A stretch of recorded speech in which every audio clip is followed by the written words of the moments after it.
Thanks for joining me for another episode of the Purdy Podcast. This is a follow-up to Barbara's story. She was a domestic violence survivor, and Barbara Walker talked about just a very harrowing experience that she had. But we want to take a look at what help for a domestic violence survivor looks like. So joining me now is Dr. GAIL PATIN. She is the CEO here at Hubbard House, which is the largest shelter here in Duval County. Yes. And every county is affiliated with a shelter, so that's such a great resource. But what I'd like to do, thanks for joining me. Yes, thanks for having us. Is to walk through this as though I am coming here for help. So I arrive in the middle of the day, I've been through an experience and I'm trying to get help, and I come here. When I walk in your doors, what happens? What do you say? Who greets me? What happens?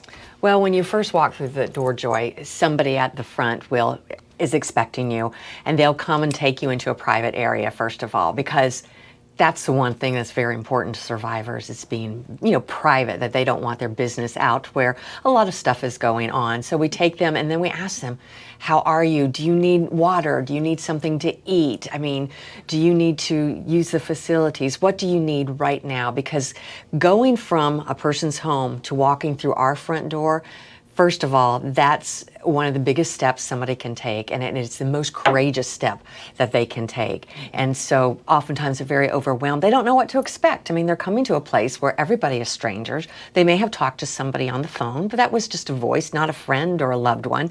And here they're coming in, oftentimes bringing their children, and they're scared because they have been told that if they leave, that there will be bad things happening to them. Abuser will threaten them with more violence to themselves, to the children, to other family members. So they're coming through the door and they're entrusting us, complete strangers, with their safety and their care. So we bring them in, we bring them to a quiet room, and we ask them, just those basic things. What do you need now?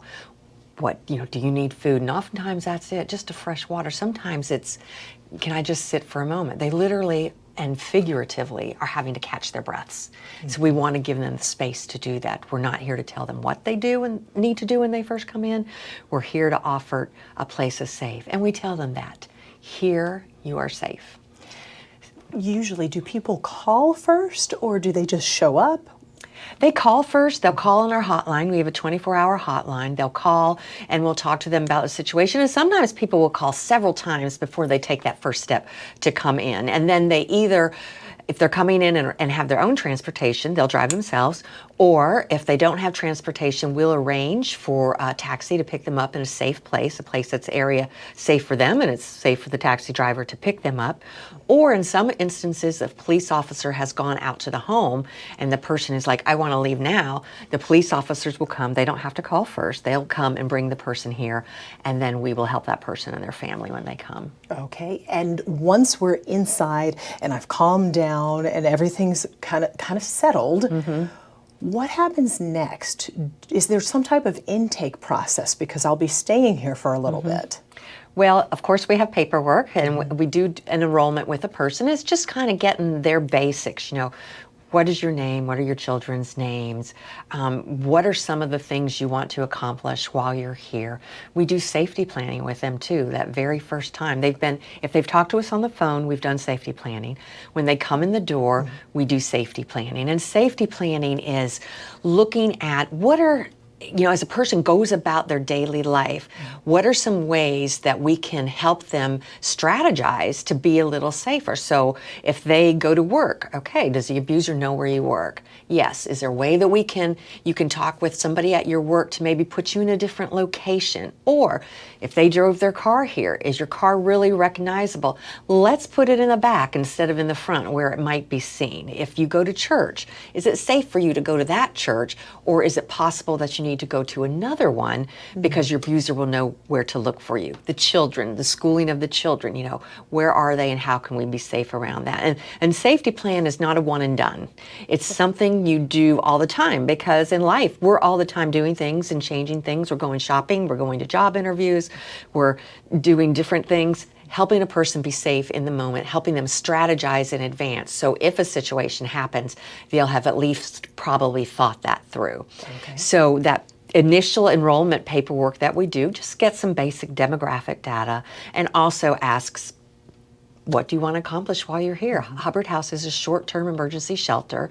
So people stay here between 6 to 8 weeks depending on their situation. So there's a lot of things you just said in all of that. First of all, that paperwork, who gets to see that? If I'm putting my personal business on paper, who is looking at that? Well, the staff are looking at it, and that is it. If you have other people that you want to look at it, let's say you have a therapist or you have a caseworker somewhere else, you have to sign a release of information that gives us permission to give that information out. It's not something we give out to anybody without a person's permission. And you can give us permission one day and take that permission back the next day. It's totally up to you. And when you do that paperwork, there may be things you don't want to answer. You know what? It's okay if you don't answer it. Those are just to help us kind of get an idea of what is our plan moving forward. So somebody may come in and they, are settled and they're, feeling emotionally able to start doing this paperwork. And typically we don't have the children with the adult when we're asking those questions because that is information that parents don't want their children hearing, and children don't need to be involved with that. So where do my kids go? We have a child care center. Okay. Sometimes parents have older kids that they think the younger kids might be more comfortable with, so we make sure they're all together. They might go to another room, or if they've already been into their bedroom, they may be up in their bedroom with somebody checking in on them to see if they're okay. Sometimes kids, when they first come in, imagine you're a child, you're in a strange place with people you don't know. They may literally just want to be in the next room. So we take them, we show them that room, they show them where their parent's going to be. This is how close it is. If you need something, you let this person know, we'll go get your parent right away. So just working with the family and what are they comfortable with, because we don't need to add to their trauma.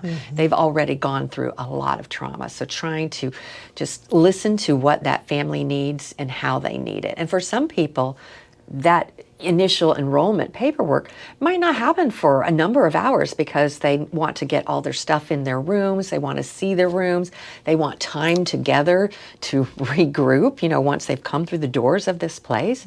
And so we give them that opportunity to do that. What about the police? If I'm telling you all of this information, are you going to call them and tell them what I've told you? No, we are not required by law to tell the police about the abuse. The thing that we are required, and this is for anybody in Florida, quite frankly, if you hear of abuse against a child, you have to report it to the Department of Children and Families. But in this situation, we are most often hearing from adults about what they have suffered, and so we don't pick up the police and call them.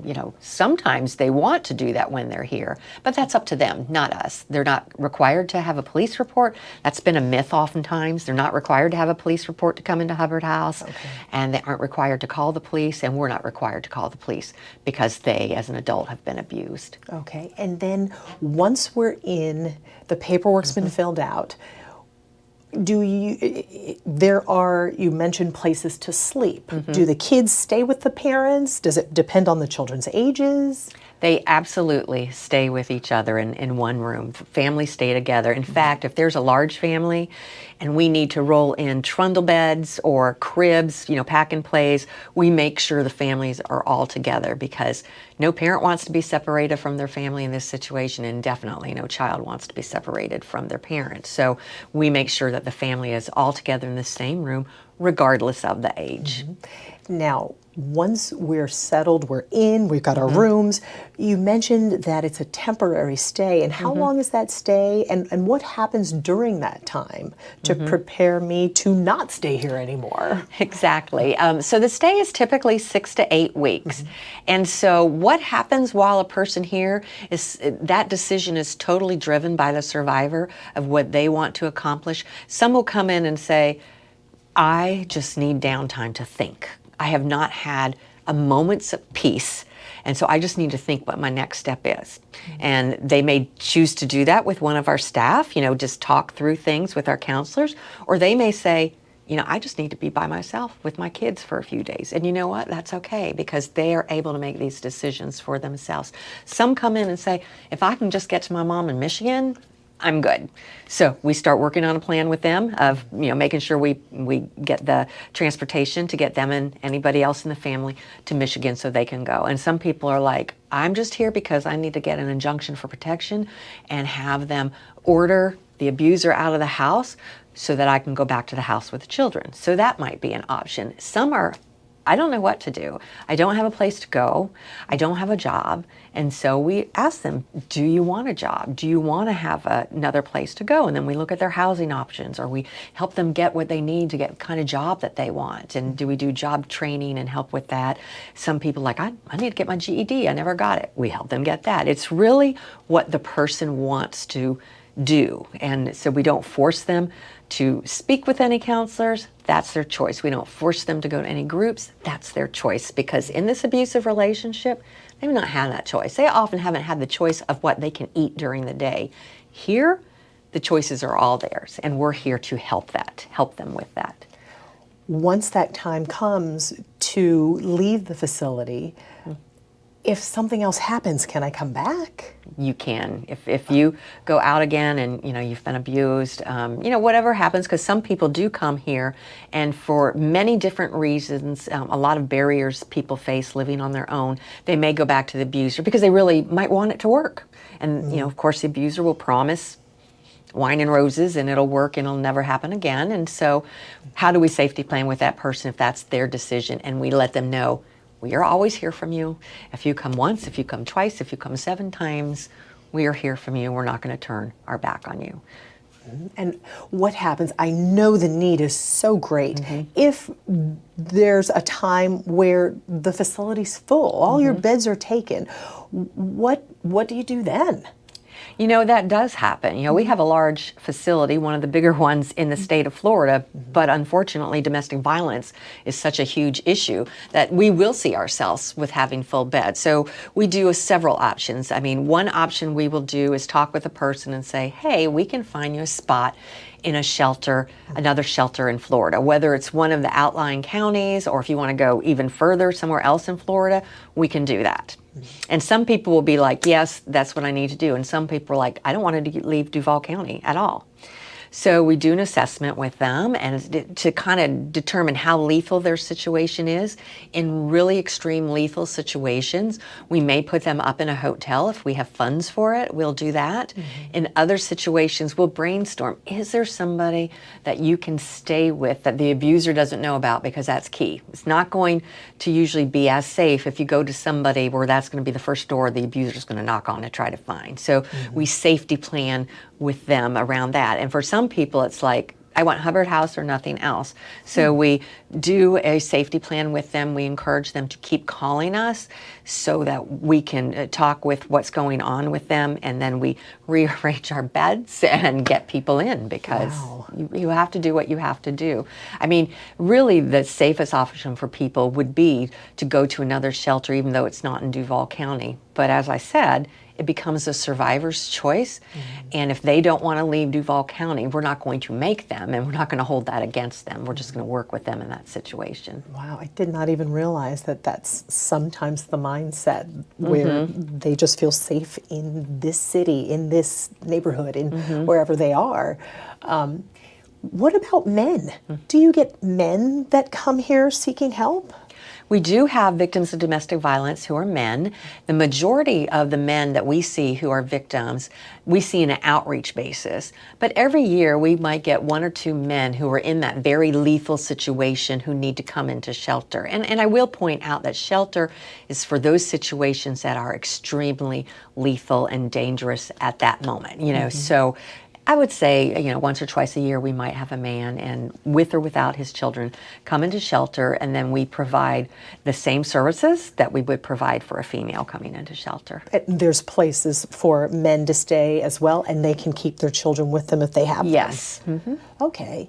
And is there anything else as far as outreach goes? I know you have so many different services that are available that a lot of people don't realize, and you mentioned helping find a job. Right. A lot of people don't know that we have that. When people come here, a lot of them are literally starting their lives over, and they have either been held back from getting a job, or clear tactic of an abuser is to disrupt a person when they work, because if that victim is dependent on the abuser instead of on their own salary, then they have more control over them. And so they sometimes won't have a good work history. So we take all that, what do you want to do with your life? We have connections, where we can help people get a job like this. And in the meantime, maybe sign them up if they're wanting to be a welder, or if they're wanting to be a CNA, or whatever it is they're wanting to do to help them move their career forward. And then with housing, we have a housing program through the federal government who provides us funds to do rent assistance up to a year with survivors of domestic violence. So we will help them with rent, and so that they can find a place to live. And that really it's just one of the most major issues that survivors around the country are facing, is the lack of affordable housing. That when you think about how expensive it is to rent and buy, think about being a survivor of domestic violence, who oftentimes your only income source was the abuser. How are you going to afford a $2,000 or $3,000 a month apartment for you and your children? How are you going to afford to buy a home? Because the prices, as we know, have just skyrocketed everywhere. And so for survivors, that issue becomes not just a housing crisis, it becomes a safety crisis. Because if their only option is living on the streets because they can't afford the high rent that we see in our city, or going back to the abuser, they're going to go back to that abuser and try to, work out as much as they can. That's why we have this particular program. It's called HOPE, Housing Opportunities Promote Empowerment, because we want to give that other option to survivors, because it's getting worse. It's getting worse everywhere in this country, the housing crisis. And the impact on victims of domestic violence is literally deadly. So it's just so important to understand that this is an issue, and that for some people it can be a life or death issue. Somebody may be listening who wants to be part of the solution, who wants to help, who wants to volunteer, or who wants to donate money. How can someone help Hubbard House and help you with your services? So yes, to all of the above, that if a person goes to hubbardhouse.org, they can see all the ways they can help. We're really fortunate in this community to have so much support from the Jacksonville community. So people can be volunteers. I mean, there's a process to be a volunteer, and you can volunteer in those areas that you're comfortable with. So we have some people who are like, I want to be on the front lines. I want to answer the hotline. I want to talk to people when they first come through the door. So we go through a training process with people to make them, feel comfortable doing that. And we have some people who's like, yeah, I don't really feel comfortable doing that, but you know what? I can help make copies for you. I can staple things together in your admin office. Come on in. I remember a volunteer we had for years was a CPA. He had retired, and he soon got bored, and he came in and he volunteered in our finance department for years. This was something he gave his skills that he could do for us. And of course, money. I mean, we always take donations of money because, to run this facility, the shelter, to be able to make it, because we don't charge survivors or their children anything for these services. These services are free to survivors. So in order to do that, we need the support of the community to continue. And then we also take, in-kind donations. You can go to hubbardhouse.org and you can see the things, that we're needing, particularly in shelter, because we see, anywhere from 900 to 1,000 people rotate through the shelter every year. And so you think about what you have in your house that you need to keep it going. All the paper products, all the personal hygiene products, all of the cleaning products, all that stuff, is something that people, if you're going out and buying a shampoo, buy two, give one to Hubbard House. Go on our website and you can see what we need. I mean, something that people might not even think about right now is we're needing K-cups for coffee, because we have found that is the safest way for us to keep coffee pots around so kids won't, pull a coffee pot out and hurt themselves. So we need K-cups of coffee so survivors can make their own coffee and, have choice and things like that. So if you go to hubbardhouse.org, a person will see that. And people do sometimes drives for us, doing like a food drive or something like that. Or like I said, a paper product drive. just many different ways. And then we have our 2 events a year that people can participate with. If they go to our hubbardhouse.org, they'll see, in October, we have our annual Barbara Ann Campbell Memorial Breakfast. And I think it'll be our 30th year this year of that. And that is an opportunity where the community comes together and they hear the stories of strength and resiliency from survivors, probably a lot like the woman you interviewed, Barbara. They come and they hear how that person was here in the abuse and the courage and the strength it took for them to come to where they are today. And those tickets are open to the public as well.